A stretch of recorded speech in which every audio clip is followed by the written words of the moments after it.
So, the night of the 2020 U.S.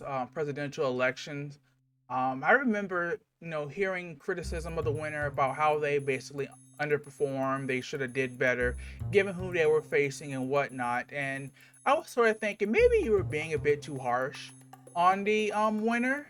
Um, I think it's because I would sometimes look up presidential elections from time to time, past presidential elections, and I would see, like say 1968, see that it was highly contentious. Or sometimes I see like the 1980 election where the popular vote was close, yet when you look at the electoral college spread, it's a blowout. So, rather than, come in with my preconceived notions or just make the assumption that the person is wrong, I was like, well, how does the 2020 election, how does it compare up against historical trends? So, one of three things that happened. All right. So, either Biden overperformed, underperformed, or he was within expectations. And this was a question that I was asking in a serious manner back in February. And then I thought that it was going to take a week to do. And oh boy, was I wrong. And you were wrong. Let's establish the 2020 presidential election and the results of therein. It was Joe Biden versus Donald Trump. It had a turnout of, among those who were eligible to vote, of 66.18%. Joe Biden, of that people that voted, Joe Biden got 51.31% of the popular vote, while Donald Trump got 46.8% of the popular vote. Joe Biden had achieved 1.31 percentage points above the popular vote threshold. That is the amount above 50%, while Trump got 3.14 percentage points under the threshold. Biden won 56.88% of the Electoral College votes, while Trump won 43.12% of the Electoral College. Biden was, if you do the basic math, which is cut off at being at 50%, Biden got 6.88 percentage points above the threshold, while got the same amount but below the threshold. The popular vote spread between the two candidates was 4.45 percentage points in favor of Biden, while the electoral vote, while also favoring Biden, was at 13.76 percentage points. For those people who are unaware of how we determine the winner of the US presidential election, I want to remind you that it is not decided by the popular vote, it's actually decided by the Electoral College. For example, in 2016, Hillary Clinton had lost to Donald Trump. Now, while she beat Donald Trump in terms of the popular vote, I believe she had 2 points in her favor. Donald Trump had defeated her in the Electoral College, which had a spread of 13.8 percentage points. So, just as a reminder, it's less about having sheer numbers of voters and so much about how they're spread out. So the most unusual presidential election, in my opinion, is the 1824 election between John Quincy Adams and Andrew Jackson. Jackson had the most votes when it comes to both the popular vote as well as the electoral college, but he did not cross over the threshold for automatic victory. So this caused the election to go into sort of, I don't want to call it a snap election. They call it the 1825 contingent election, but basically it went to the House of Representatives through the 12th Amendment. So the 12th Amendment, for those who need a reminder, reads as follows. The electors shall meet in their representative states and vote by ballot for president and vice president, one of whom at least shall not be an inhabitant of the same state with themselves. They shall name in their ballots the person voted for as president, and in the distinct ballots the person voted for as vice president, and they shall make distinct list of all persons voted for as president, of all persons voted for as vice president, and of the number of votes for each, which list they shall sign and certify and transmit sealed to the seat of the government of the United States. Directed to the President of the Senate, the President of the Senate shall, in the presence of the Senate and House of Representatives, open all the certificates and votes shall then be counted. The person having the greatest number of votes for president shall be president if such number be a majority of the whole number of electors appointed. And if no person shall have such majority, then from the persons having the highest number of exceeding 3 on the list of those voted for as president, the House of Representatives shall choose immediately by ballot the president. But in choosing the president, the vote shall be taken by states, the representation from each state having 1 vote. A quorum for this purpose shall consist of a member or members from 2/3 of the states, and a majority of all the states shall be necessary to a choice. And if the House of Representatives shall not choose a president whenever the right of choice shall devolve upon them before the 4th day of March next following, then the vice president shall act as president as in case of the death or other constitutional disability of the president. The person having the greatest number of votes as vice president shall be the vice president if such number be a majority of the whole number of electors appointed, and if no person have a majority, then from the 2 highest numbers on the list, the president shall choose the vice president. A quorum for the purpose shall consist of 2/3 of the whole number of senators, and a majority of the whole number shall be necessary to a choice.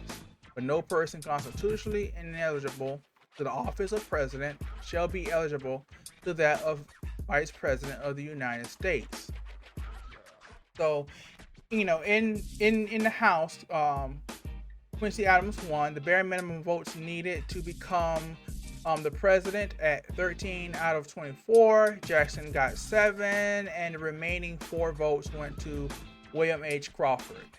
And this began the legend of the corrupt bargain. I'll put some more links down below if you want to read more about that contentious election. So back to the 2020 election. Against historical norms, just how unusual was the 2020 election? So a quick reminder when looking at the 2020 election results. It had a voter turnout of 66.18%. The popular vote was 51.36% versus 46.8%. The Electoral College vote was 56.88% versus 43.12%. The popular vote threshold was 1.31 percentage points above versus 3.14 under. The Electoral College vote threshold was 6.88 percentage points above and under. The popular vote spread was 4.4 percentage points. 4.45 percentage points, while the college vote spread was 13.76. So let's go ahead and just compare these numbers up to the overall historical trend.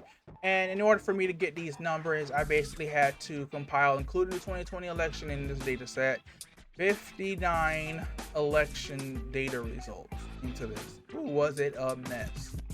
So let's see how what our historical results are when we compare it. Just compare it. So, for example, for the voter turnout, historically, we tend to have a 57.46%. The popular vote tends to be 5.48 versus 3.976. The Electoral College vote tends to be 68.83 versus 27.81. The popular vote threshold tends to be 4.74 above and 10.27 under. The electoral vote threshold tends to be 8.83 versus the 21.77 under. The popular vote spread tends to have a 15.06 difference, and the Electoral College vote spread tends to have a 40.6 percentage a difference. So when I say spread, something I forgot to let you guys know. When I say spread, I'm usually taking the results of the winner and the loser, and then I'm subtracting them. So That's how that's being calculated for both the popular vote and the electoral vote difference. Also, I'd like to remind you before we go into how I'm giving the grades out, that this is done with averages and not medians. I will be providing a I will be uploading my spreadsheet and whatnot, so you can look at it more in depth and say yes, no, okay, I see where you got this from. All right. So, also reminding you that in order to determine if they get an O, W, or U, O is over, W is within, and U is under, I'm going to use the 5 percentage point difference as a determinant. So if it's within 5 percentage points, then it's within expectations. If it is above, if it is more, depending on the measure, for example, it can be over or under over or under the expectations. So for example, let me give you an example of something that's over and under. So when I look at the electoral vote threshold, for example, both Trump and Biden achieved 6.88 percentage points, but above and under, and that's up against, for example, in our historical average, for example, 18.833 and 27.77. In this case,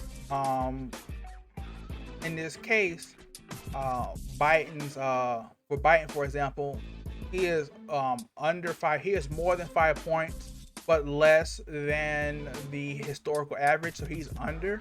While for Trump, even though 6.88 is smaller than 21.77 percentage points, because it's a losing metric for him, the smaller the number, the better you do. You see what I'm saying? So in order for Trump to overperform, he has to achieve a smaller number when it comes to percentage points. He has to achieve a smaller number, and while oh no, not this. Well, I don't. Yeah. So for Trump, he has to achieve a smaller number, percentage, in terms of percentage points, while Biden has to go over the historical amount, and he has to do it and they both have to do it by more than 5 points. So if we were to look at the voter turnout, which I'm going to give to both candidates, the 2020 election, we overperformed. The historical average of our voter turnout is 57.46% percentage points, while for the 2020 election we achieved a voter turnout of 66.18. So they both get O's in this case. For the popular vote, of how much of the popular vote they achieved, for example, Biden was within.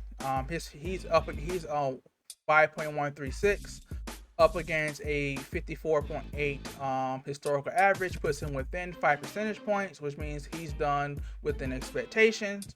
While Trump's 46.8% up against the 39.76. This is a case where him actually having a higher number means overperforming. So in this case, Trump overperformed. In this case, he's more than 5 percentage points above the typical. So it was a closer election, right? In terms of popular vote. Now, if we were to look at the electoral college vote, for example, Biden underperformed. He had a 56.88 up against a historical average for winners of 68.383%, while Trump overperformed. He got 43.12% of the electoral vote, up against a historical average of 27.81%. So he overperformed. So in this case, Biden gets a U, and Trump gets an O. So just to remind people, Trump so far has 3 O's. He has 3 overs, while Biden has an over, within, and under. So next is going to be the popular vote threshold. This is the amount above and under 50%. Um, so Biden achieved within, actually, even though percent he actually was within historical averages.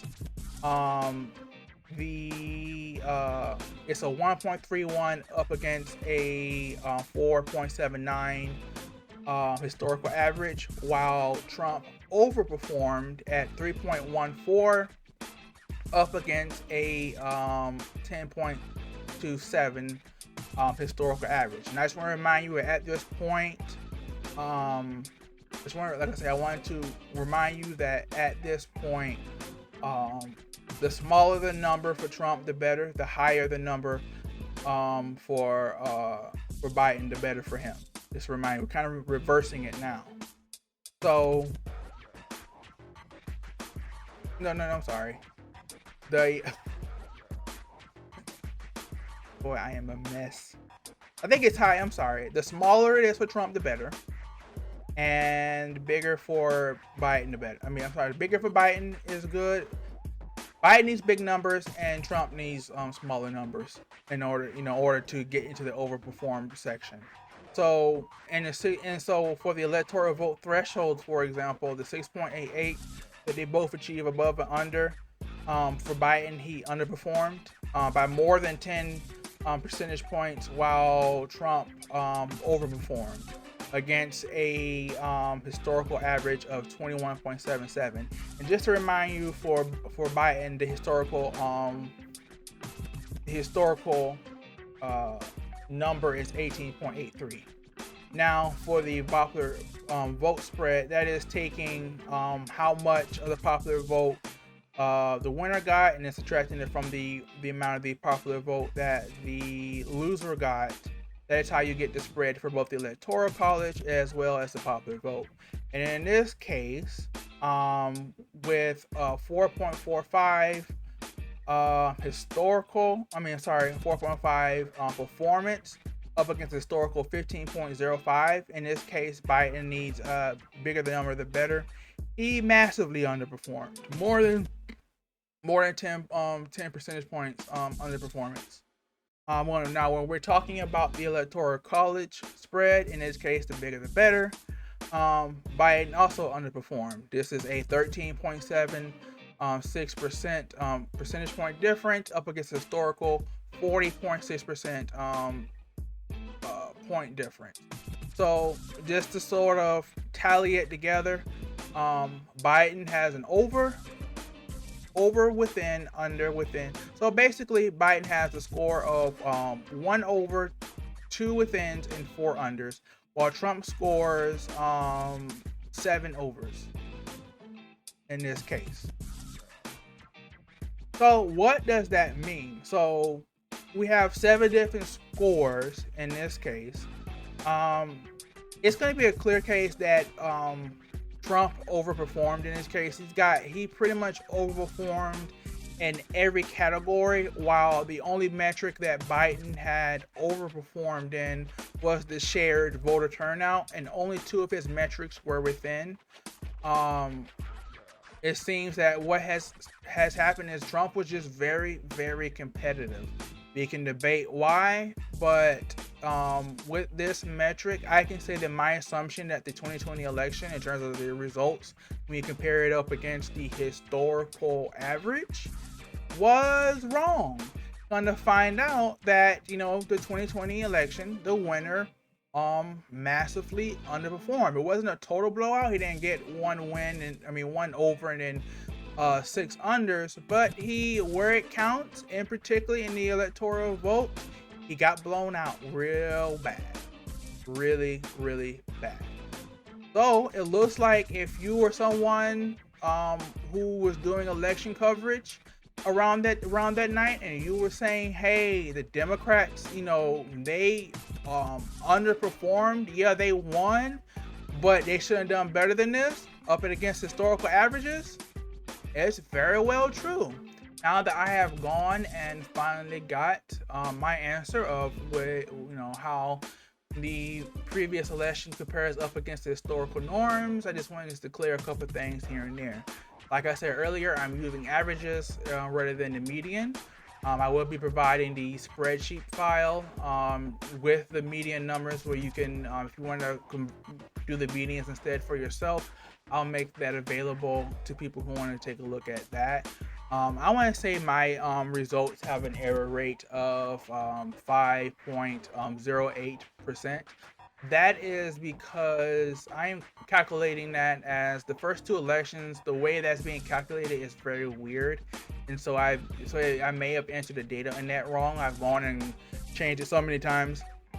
So, and then based on the fact that the 1824 election didn't actually result in a winner, they had to go to the House of Representatives and find a winner. 3/59 comes out to about, just shy under 5.09% error rate. So that's what I'm declaring for my error rate. So adjust from there how you want to, up or down, left or right, or however they declare it when it comes to error rate. So that's my error rate for this study. Um, Let me know what you think about this stuff. This took me a long time to do it. I started this. I looked um February 7th of this year. It took me more than basically about 4 months and a week to get this done. Um, just let me know what you think if I should do more long form studies like this. Like I said, my sources for this info where I got the election info and all that other stuff. It's going to be a combination of links, pretty much links down below of my sources. I'm going to provide the spreadsheet. I'm also going to put the sources in there so people can look at and say yes or no. I'm probably going to go ahead and upload, because I did graphs as well for this that may not be in this video. I haven't gone, as of this, obviously I gotta do post editing and all that other stuff, but I'm gonna put graphs in as well, just so that people can get a better visualization of what this all looks like. Just let me know what you think, if I should do more long-term long studies, you know what I'm saying, rather than a quick day session stuff and then I'm done with it, with my gaming and art content. So just let me know. This is a little more risky than my usual stuff. So comment, like, subscribe, hit that notification bell. This is Umitencho. Everybody have a great and wonderful day.